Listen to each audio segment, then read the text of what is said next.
Ketika kita melemparkan najis yang kering, terus percikan airnya nempel ke makanan, maka makanan tersebut tetap dihukumi suci. Bismillahirrahmanirrahim. Wala tanajasa kulla tamain. Air yang berukuran 2 kulah tidak dapat dihukumi najis. Air yang ukuran 2 kulah setara dengan ukuran 190 liter. Jadi ketika air yang sudah berukuran 190 liter dihukumi air 2 kulah. Dan air 2 kulah tidak dapat dihukumi najis. Walau ihtimalan ka'an syaka pimain abalagahuma amla. Walaupun masih ihtimal, walaupun masih diragukan entah air tersebut sudah mencapai ukuran 2 kulah ataupun belum mencapai ukuran 2 kulah. Jadi air yang berukuran 2 kulah tidak dapat dihukumi najis. Wa in tuyukinat kilatu qabla bimulaqati najisi, walaupun sebelumnya telah diyakini sedikitnya jumlah air tersebut dengan sebab terkena najis. Misalkan air yang 2 kulah terus terkena najis, terus dipisah-pisah 1 liter 1 liter, yang 1 liter 1 liter tetap dihukumi suci. Dengan syarat malam yataghayyar bihi, dengan syarat air yang ukuran 2 kulah tidak berubah salah satu sifatnya, ta'mun, launun, rihun, rasanya, baunya, warnanya tidak berubah. Wa ini stuhlikat najasatun bihi, walaupun najis tersebut bercampur. Najis tersebut bercampur kepada air yang ukuran 2 kulah. Jadi air ukuran 2 kulah tidak dapat dihukumi najis walaupun terkena najis dengan syarat tidak berubah salah satu sifatnya. Wala yajibu tabaudu minan najis fil ma'il katsir, tidak wajib menjauhi najis ketika di air yang 2 kulah, di air yang banyak. Misalkan kita berwudu di danau, terus di danau tersebut ada najis, tidak wajib menjauhi najis tersebut. Walau bala fil bahri masalan fartafa'at, walau bala fil bahri masalan, seandainya jika seseorang kencing di laut, contoh, seandainya seseorang kencing di laut, fartafa'at minhu raghwatun, kemudian terjadi buih, kemudian terjadi busa, fahya najasatun, maka si busa tersebut, maka si buih tersebut termasuk najis. Jadi misalkan ketika seseorang kencing di laut, terus ada buihnya, maka si buih tersebut, maka si busa tersebut termasuk kepada najis.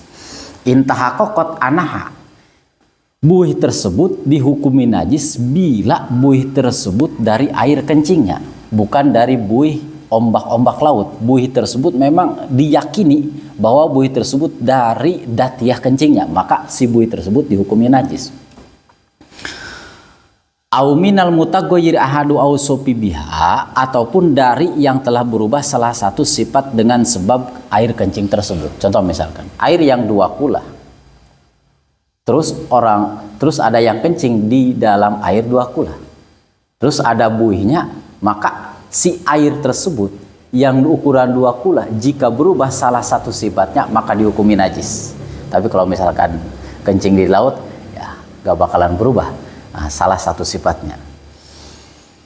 Wa ila fala, dan tidak seperti itu maka tidak dihukumi najis. Jika tidak menimbulkan buih maka tidak ada najis. Misalkan ketika seseorang kencing di laut terus tidak ada buihnya, maka tidak ada najis. Yang dihukumi najis yang cuman sekedar buihnya. Walau turihat fihi ba'ratun, jika sebuah kotoran kering dilemparkan, fawaqa'at min ajali turhin qatratu ala syai'i lam tunajjishu, lalu kemudian pelemparan tersebut menimbulkan percikan air tersebut sampai ke perkara yang suci, maka perkara yang suci tidak dihukumi najis. Contoh, ketika kita melemparkan najis yang kering, terus percikan airnya nempel ke makanan, maka makanan tersebut tetap dihukumi suci. Ulang, ketika kita melemparkan najis yang kering, terus percikan airnya nyampe ke makanan, terkena ke makanan, maka makanan lam tunajisu, makanan tersebut tidak dihukumi najis, tetap halal, tetap suci, boleh dimakan. Wayan jusu qaliluhu ma'i, air yang jumlah sedikit bisa dihukumi najis. Yang dinamakan air sedikit wahwa madunal kulatain, air yang di bawah ukuran 2 kulah, air yang di bawah ukuran 190 liter. Air sedikit bisa dihukumi najis haitsulam yakun waridan biwusuli najis ilaihi yuro.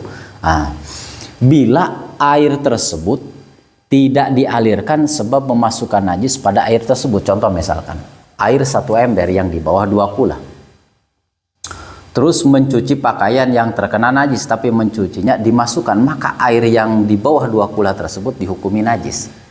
Cara membersihkan najis menggunakan air di bawah 2 kula, menggunakan air yang sedikit. Pakaian yang terkena najis, waridan anhu, si air tersebut harus mengalir kepada najis, bukan si pakaian dimasukkan ke ember. Kalau misalkan pakaian dimasukkan ke ember, maka air tersebut yang di bawah 2 kula dihukumi najis. Bil basor lam yakun waridan biwuzi najis juro bil basor mu'tadali goiri ma'fuin anhu pilma walau ma'fuan anhu pis sholat. Dengan najis yang dapat dilihat, najis tersebut dapat dilihat oleh orang oleh mata yang normal, mu'tadal. Najis tersebut bisa dilihat oleh mata yang normal walaupun tidak dimakfu di dalam air, walau ma'fuan anhu pis sholat, walaupun najis tersebut dimakfu ketika sholat. Jadi ada najis yang dimakfu di air, tapi ada najis yang tidak dimakfu di air tapi dimakfu ketika sholat. Najis kebagi dua. Najis yang dimakfu di air tapi tidak dimakfu di sholat. Contoh, kagoirihi minar rutubati wa ma'in wa in kasuro, seperti halnya hukum selain air, yakni dari perkara yang basah, dari perkara yang cair. Contoh, pakaian terkena darah nyamuk, kalaupun misalkan sedikit maka dimakfu ketika sholat. Tapi kalau misalkan darah tersebut nempel di air yang sedikit, terus air sedikit terus berubah, maka air yang sedikit tersebut tidak dimakfu. Jadi ada najis yang tidak dimakfu di air tapi dimakfu di sholat. Contoh, seperti misalkan darah nyamuk jika nempel di pakaian yang sedikit ketika sholat dimakfu. Tapi kalau misalkan darah tersebut nempel di air yang di bawah 2 kula, maka tidak dimakfu. La biwusuli mayitati ladama wallahu a'lamu bishawab.